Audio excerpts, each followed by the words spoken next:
Halo semuanya, perkenalkan nama saya Rara Cinderella dengan NIM G00255151 dari kelompok A8. Jadi di sini saya akan menjelaskan terkait situs fasialis, yaitu ada muskuli dan neurovaskularisasi. Nah, jadi yang pertama ada muskuli. Muskuli itu dibagi menjadi 4, yaitu kelompok orbitalis, kelompok nasalis, kelompok oralis, dan kelompok muskuli lain. Nah, jadi yang pertama ada kelompok orbitalis. Kelompok orbitalis terdiri dari 2, yaitu orbicularis oculi, yaitu otot melingkar yang mengelilingi mata, dan dia itu berfungsi untuk menutup kelopak mata, misalnya saat kita berkedip atau memejamkan mata.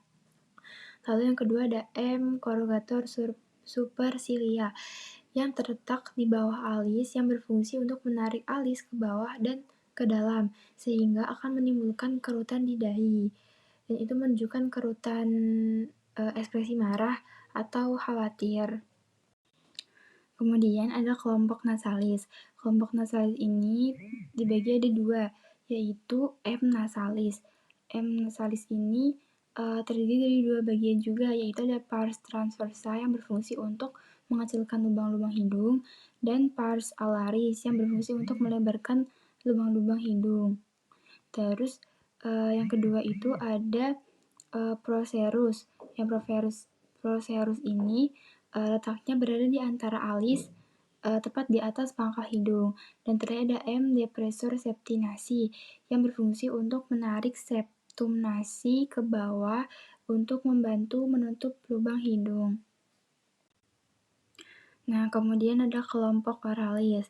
Kelompok oralis ini ada 4, yaitu ada M. orbicularis oris dan M. buccinator. Yang ketiga kelompok muskuli bawah, yaitu ada depressor anguli oris, depressor labii inferioris, dan mentalis. Dan kelompok muskuli atas, yaitu ada risorius, zygomaticus major, zygomaticus minor, levator labii superioris, levator labii superioris equinasi, dan levator anguli oris. Lalu ada kelompok muskuli lain, yaitu muskuli lain itu tidak berada dalam regio facialis, namun kelompok muskuli lain ini berada di arcus pharyngeus kedua dan dipersarafi oleh nervus facialis yang terdiri dari M. platysma, M. auricularis, dan M. occipitofrontalis. Nah, kemudian ada muskuli masticatoralis, dan dia itu berasal dari luar ke dalam, yaitu yang dari luar itu diawali dengan M. masseter, M. temporalis, M. pterygoideus lateralis, dan M. pterygoideus medialis. Nah, pada M. pterygoideus lateralis ini merupakan depressor mandibula, sedangkan 3 otot lainnya tadi itu merupakan elevator di mandibula. Nah, lalu ini ada contoh bentuk-bentuk ekspresi seseorang, yaitu ketika otot bergerak, itu kulit wajah akan ikut bergerak sehingga terbentuklah ekspresi. Dan inervasi motorik ini itu juga sebagian besar muskuli facialis adalah nervus facialis 7. Nah, kemudian ada neurovaskularisasi. Di sini tuh ada vaskularisasi arteri. Jadi vaskularisasi arteri ini yang memvaskularisasikan wajah terutama berasal dari karotis eksterna dan sebagian kecil dari karotis interna melalui ophthalmicus. Dan karotis eksterna ini bercabang-cabang menjadi arteri yang lebih kecil, yaitu ada tiroidea superior, piranha ascendens, lingualis, facialis, occipitalis, auricularis posterior, temporalis superficialis, dan maxillaris. Nah, lalu yang kedua ini ada vaskularisasi vena. Nah, vaskularisasi vena ini itu ada di V jugularis interna yang berfungsi untuk mengalirkan darah dari daerah wajah ke daerah lain yang berada di kepala. Kemudian ada N trigeminus yang kelima. Fungsinya itu sebagai persarafan sensoris wajah. Namun pada N mandibularis juga memiliki cabang motorik yang dapat membantu pergerakan otot masticatores. Nah, kemudian ada inervasi N facialis 7. Dia berfungsi sebagai persarafan motorik wajah.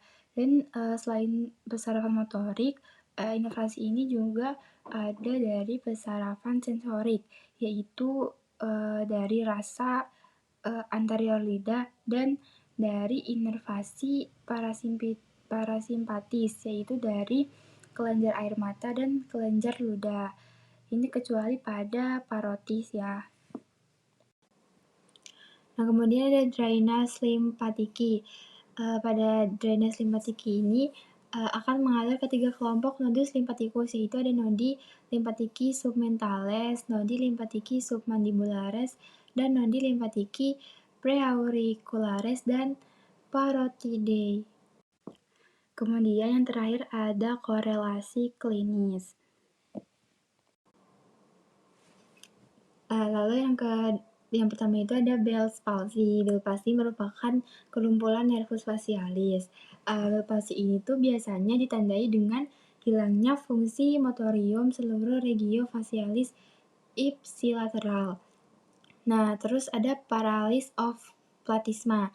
Pada paralysis of platysma ini biasanya itu disebabkan oleh injuri pada rami cervicalis and facialis. Nah, pada lesi ini tuh menyebabkan kulit leher tampak jatuh yang menjadi lipatan-lipatan yang kendur. Lalu ada myasthenia gravis. Nah, pada penyakit autoimun ini tuh disebabkan oleh karena antibodi yang menyerang dan memblok reseptor acetylcholine pada neuromuscular junction, sehingga akan menyebabkan kelemahan pada otot. Itu saja dari saya. Kurang lebihnya mohon maaf. Terima kasih. Wassalamualaikum warahmatullahi wabarakatuh.